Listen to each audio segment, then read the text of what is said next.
semuanya diawali dengan Allah. Shalom mitra produktif. Selamat datang dan selamat bergabung di Tahta Daud Channel bersama saya, Pastor Tommy Ringo, dalam program 50 episode kehidupan yang dikendalikan oleh tujuan yang alkitabiah. Untuk apa kita ada di dunia ini?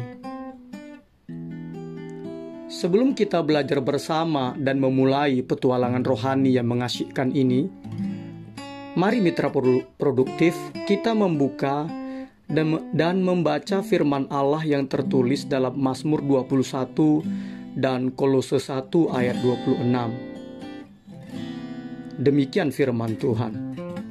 Mazmur 24 ayat 1. Tuhanlah yang empunya bumi serta segala isinya, dan dunia serta yang diam di dalamnya. Kolose 1 ayat 16, demikian firman Tuhan. Karena di dalam Dialah telah diciptakan segala sesuatu yang ada di sorga dan yang ada di bumi, yang kelihatan dan yang tidak kelihatan, baik singgasana maupun kerajaan, baik pemerintah maupun penguasa. Segala sesuatu diciptakan oleh Dia dan untuk Dia. Cara terbaik untuk mengetahui tujuan dan cara penggunaan suatu produk ciptaan adalah dengan menanyakannya secara langsung kepada sang penciptanya, atau membaca dengan teliti buku petunjuk penggunaan yang disertakan dalam penjualan produk yang diciptakan tersebut. Begitu juga halnya dengan manusia mitra produktif. Untuk mengetahui maksud dan tujuan Allah menciptakan manusia, kita harus memulainya dari Allah yang menciptakan manusia dengan cara membaca dengan teliti buku petunjuknya, yaitu Alkitab, bukan dimulai dari diri manusia itu sendiri. Mengapa selama ini pencarian tujuan hidup membingungkan banyak orang, bahkan selama ribuan tahun? Itu karena dimulai dari titik awal yang keliru, yaitu diri sendiri yang adalah ciptaan, bukan dimulai dari Allah yang menciptakan. Kita memulainya dengan mengajukan pertanyaan-pertanyaan yang berpusat kepada diri sendiri. Misalnya seperti, ingin menjadi apa aku kelak ya? Apa yang harus kulakukan dengan hidupku ini ya? Apa ya sasaran-sasaranku? Apa ya ambisi-ambisiku? Apa ya impian-impianku untuk masa depanku? Tetapi mitra produktif, memusatkan perhatian pada diri sendiri tidak akan pernah menyingkapkan tujuan hidup kita.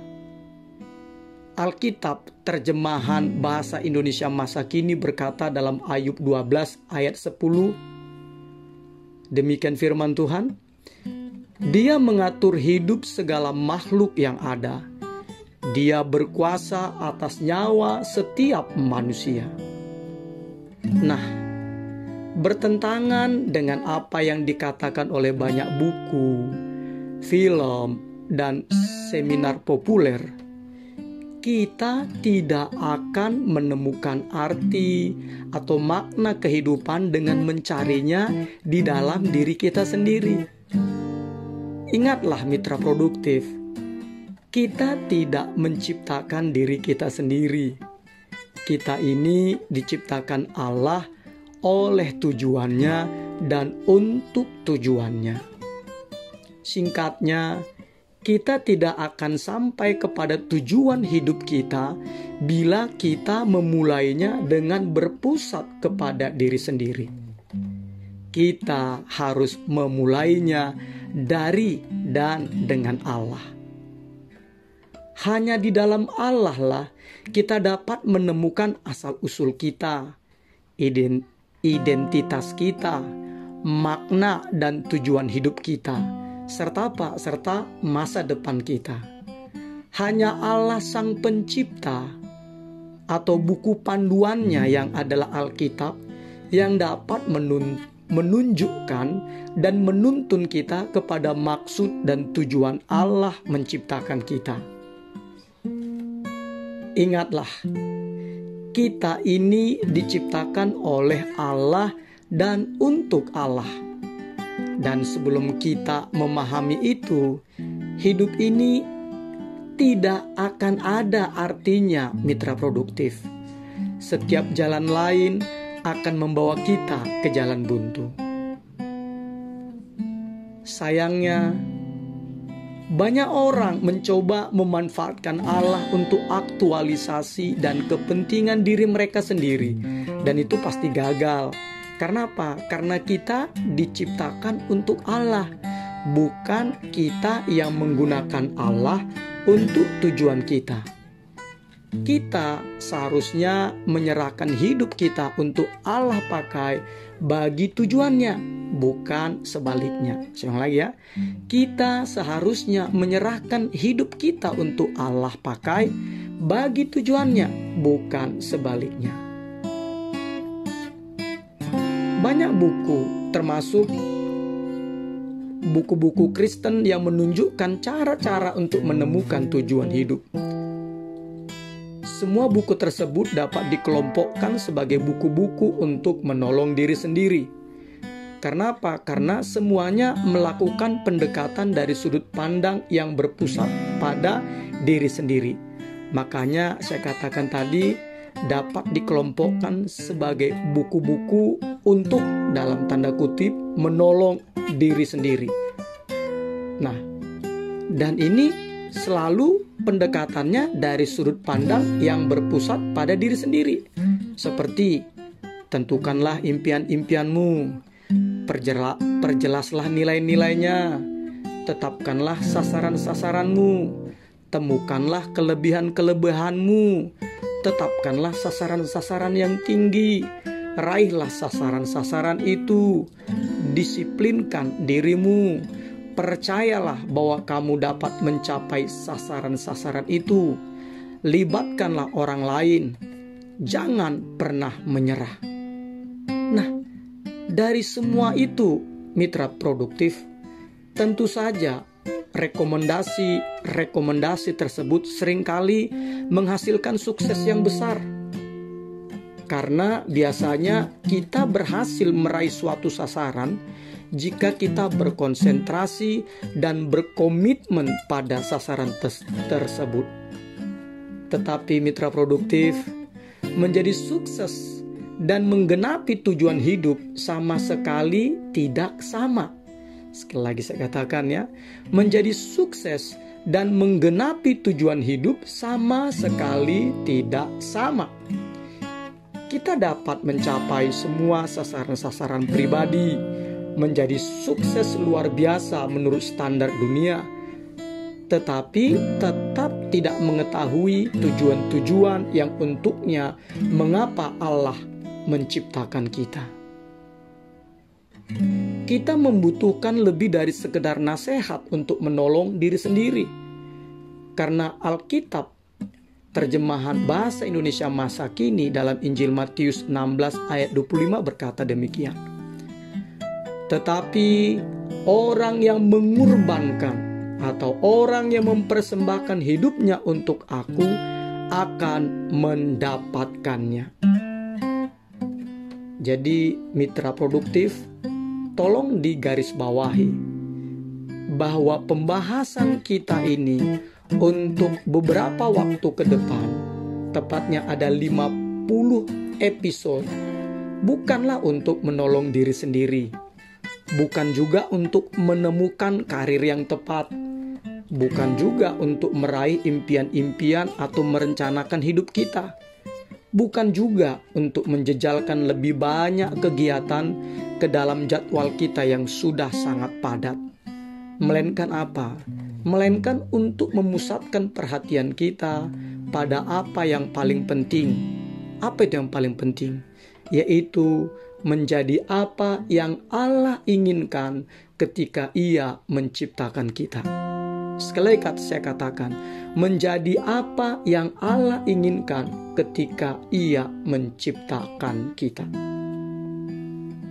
Nah, pertanyaannya, bagaimana kita menemukan tujuan hidup? Bagaimana kita menemukan tujuan Allah menciptakan kita? Bagaimana? Kita hanya memiliki dua pilihan, mitra produktif. Pilihan pertama itu adalah spekulasi. Spekulasi.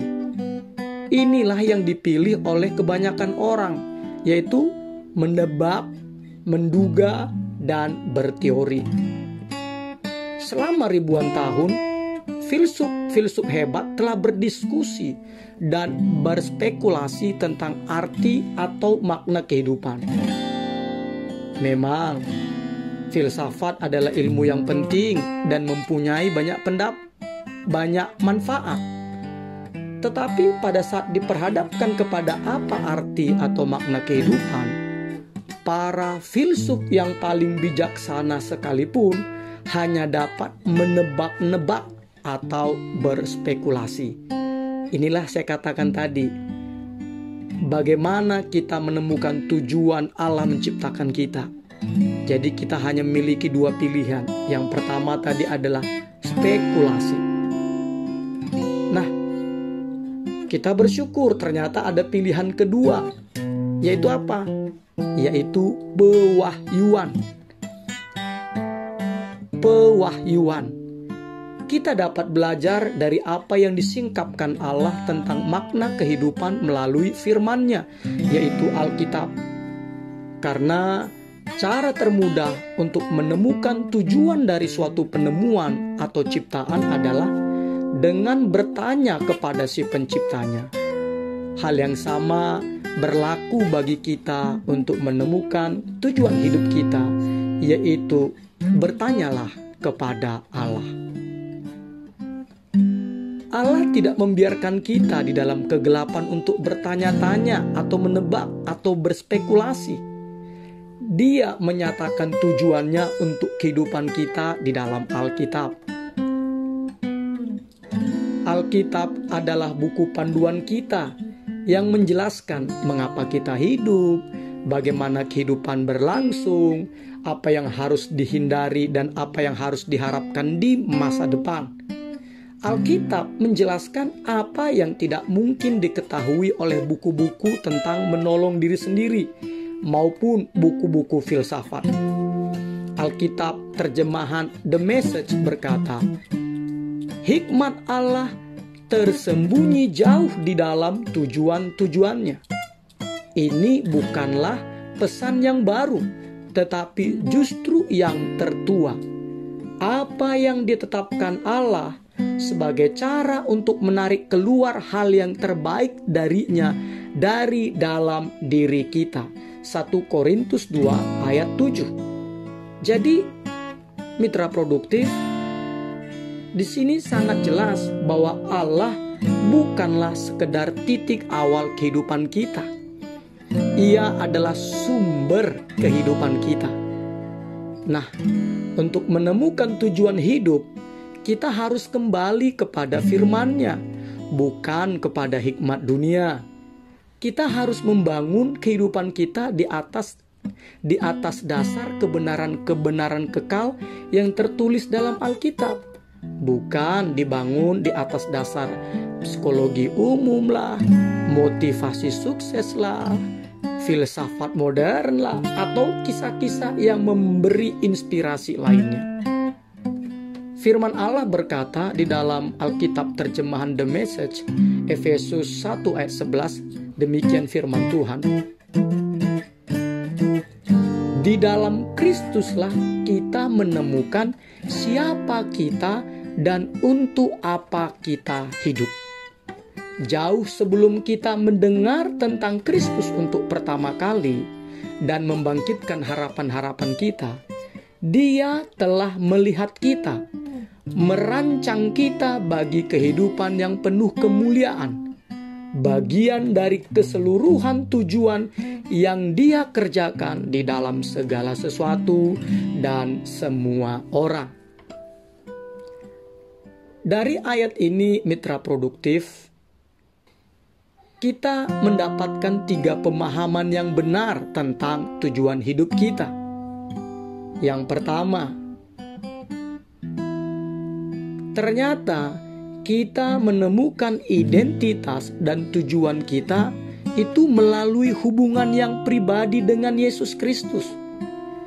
Jadi, jika mitra produktif belum memiliki hubungan pribadi dengan Tuhan Yesus Kristus, saya akan menjelaskannya bagaimana memulainya.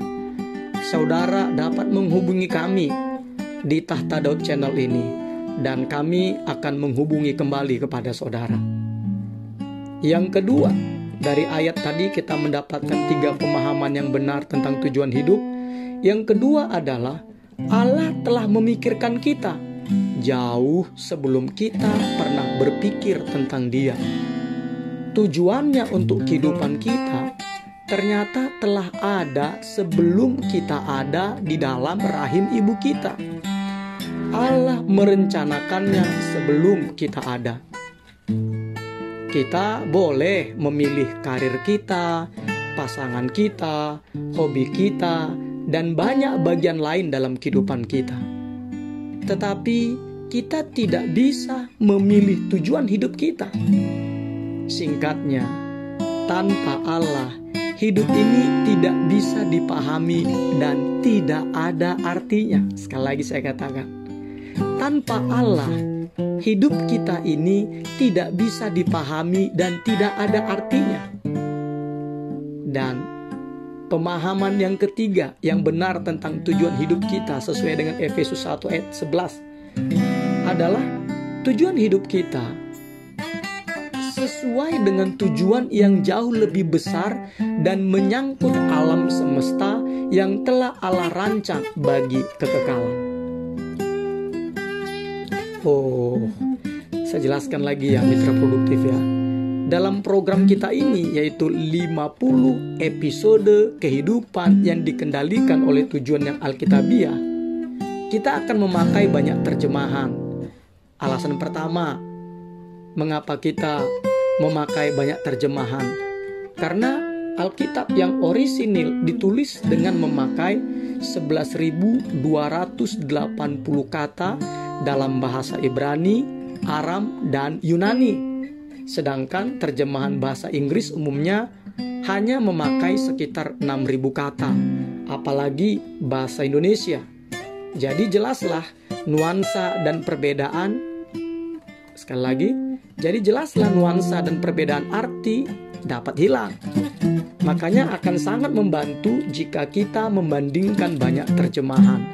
Kedua, karena kita mungkin sudah sering membaca Alkitab terjemahan lain, Lembaga Alkitab Indonesia, bahkan mungkin sudah menghafalnya dan merasa sudah mengerti maksudnya, kita seringkali kehilangan makna, arti sesungguhnya dari ayat-ayat yang pernah kita baca tersebut. Sehingga apa? Sehingga kita perlu membandingkannya dengan terjemahan yang lain supaya kita mendapatkan pemahaman yang baru dari ayat-ayat Alkitab yang pernah kita baca sebelumnya.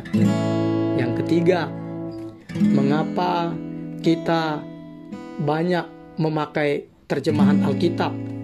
Yang ketiga itu karena sebelum tahun 1560 belum ada pasal dan ayat yang disertakan dalam Alkitab.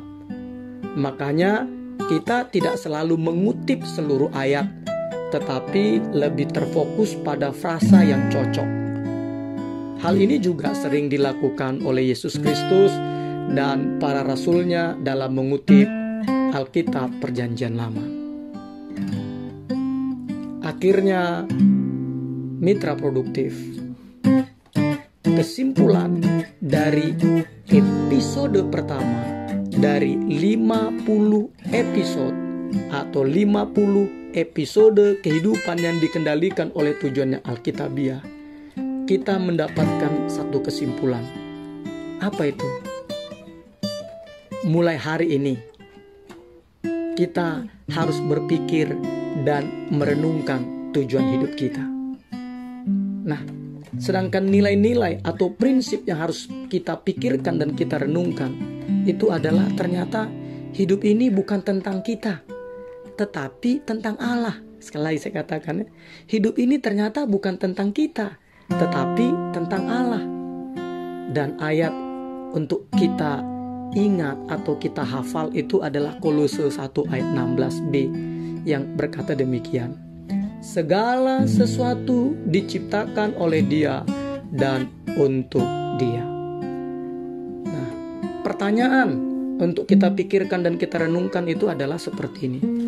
Walaupun ada banyak kesempatan di sekitar kita, bagaimana ya caranya kita bisa mengingatkan diri kita sendiri bahwa kehidupan sebenarnya adalah hidup untuk Allah, bukan untuk diri sendiri. Artinya apa?